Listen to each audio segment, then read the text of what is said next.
Баршаңызға қайырлы күн. Бүгін сіздермен штрули тағамның ең оңай сәтті рецептімен бөлісетін боламын. Өте дәмді болып шығады. Видеоның соңына дейін қарап, лайк басып арнама тіркеліп кетіңіздер. Бізге ет, картоп, пияз, болгарский және томат керек болады.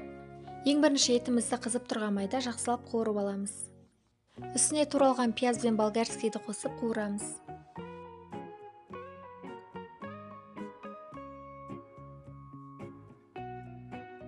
Еттің осылай суы шығады. Енді томатты немесе оның орнына қызанақты турап қоссаңыздар болады. Бетін жауып шайоттап пісіреміз. Оған дейін қамырды илейміз. Суға дәміне қарай тұз қосып араластырамыз. Үстіне ұн қосып қаттылау қолға жабыспайтын қамыр илейміз.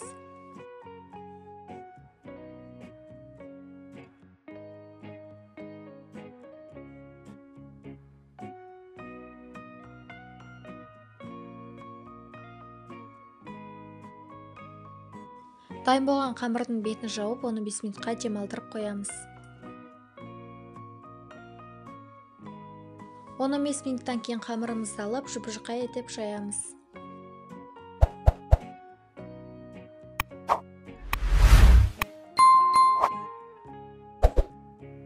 Етіміз піскен кезде бетімен бірдей су және дәміне қарай тұз қосамыз. Қамыр осындай жұқа болу керек. Енді бетіне пістемай жағып, рулет секілді орап шығамыз. Қамырды боз, ортасы ашық болып тұратындай етіп орау керек. Тығыз болып оралса, қамыр піскен кезде шикі болып қалуы мүмкін.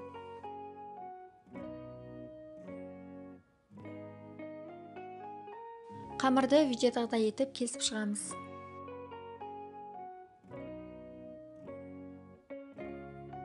Кейіннен барлығының арасын осылай ашып қою керек. Қамырымыз дайын. Енді тамаққа осы уақытта картопты үлкен етіп турап саламыз. Бұдан ерте салсаңыздар, картоп ерте пісіп езіліп кетеді. Енді қамырды бетіне орналастырып шығамыз да шайоттап пісіреміз.